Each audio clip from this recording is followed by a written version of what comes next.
afternoon. My name is Philip Sanchez, Pasadena Police Chief. This morning at about 4:59, Pasadena police officers responded here to the 70 block of North Harkness regarding suspicious circumstances on a 911 open line. Uniformed officers knocked at the door of the suspect, of the residence. A male Asian answered the door. It appeared to the officers that he was armed. He retreated quickly inside the residence. The Pasadena uniformed officers also retreated and took up a tactical position nearby. They called for additional resources and quickly made an assessment that they were probably dealing with a barricaded suspect situation. Officers conducted systematic evacuations of the nearby residents, including 7 other people who lived in the primary location, which was the focus of the initial call for service. SWAT officers and detectives were also called. Numerous attempts to contact the suspect by cell phone, by PA system, by voice control resulted in negative contact. So the suspect just wouldn't communicate with us. We started to set up a containment. Ultimately, and in an orchestrated, very incremental event, we started to put people in strategic places so that we could deal with the barricaded suspect situation. C&T officers, crisis negotiators, were also called to the scene. Ultimately, they were able to get in contact with the suspect's mother. She responded here to the location in Pasadena. She made a cell phone call to her son. He answered that cell phone call. Ultimately, the C&T officer took possession of the phone and started to negotiate with the suspect. Moments later, the C&T officer was able to convince the suspect to surrender, which he did at about 11 o'clock or 11:40 this morning.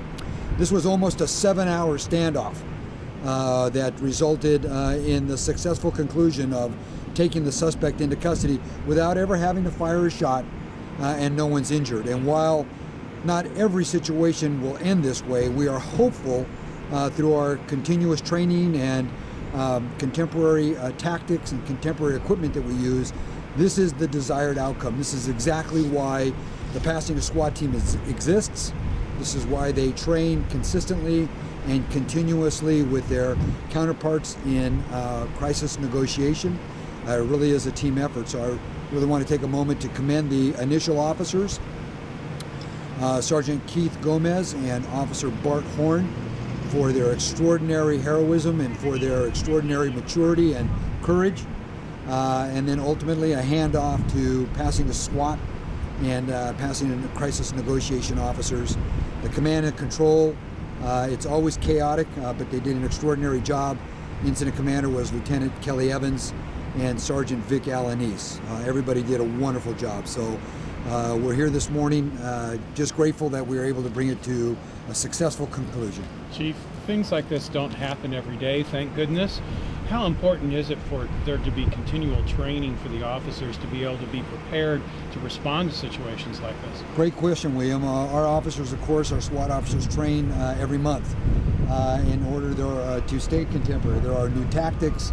There's new dialogue methodology when C&T people talk with suspects. There's communication. I mean, there's no one perfect scenario, but they train a lot so that we can mitigate the internal circumstances to the best of our ability so that we're able, like today, to bring these to successful conclusions. Now, there was a lot of passerbys that kind of congregated here to look at this. There was a lot of media that was here. They saw a lot of police resources. Can you talk a little bit about some of the resources that were here?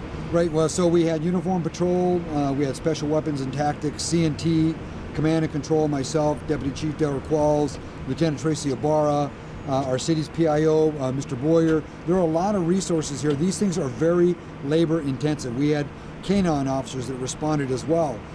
So it takes a lot of resources to mitigate these things, on an ongoing basis.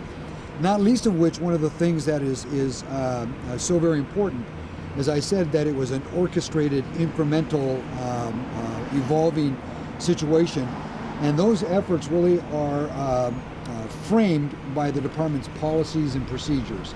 So, we have very comprehensive policies and procedures, and officers follow those even in crisis situations like this, so that we can create an opportunity where the suspect will surrender. That's really what we want. And that was the best of all outcomes. He surrendered. There was no injuries, no shots fired. Absolutely, best of outcomes. Right.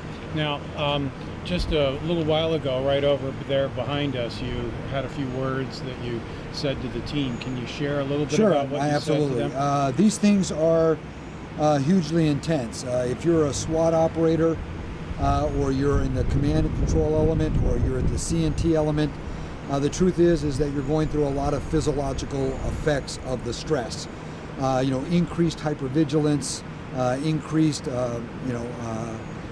sense of readiness. And so the truth is, it's very fatiguing. And what I wanted to just tell my officers is I was grateful and thankful that they are so dedicated, that they're courageous, that they displayed extraordinary courage and extraordinary patience. SWAT is not about individual actions. SWAT is also about a choreographed team effort so that we can bring these things to conclusion. So I just simply wanted to say thank you. The SWAT officers and other special operations people, they sacrifice a lot of time away from their families, away from their loved ones, so that they can be ready for these kinds of missions. And again, the most successful and best of outcomes here was that the suspect's in custody and the public is served and protected and no injuries. No injuries. And my officers are safe, and so is the suspect. Absolutely. Thank you, William. Thank you, sir. Thank you.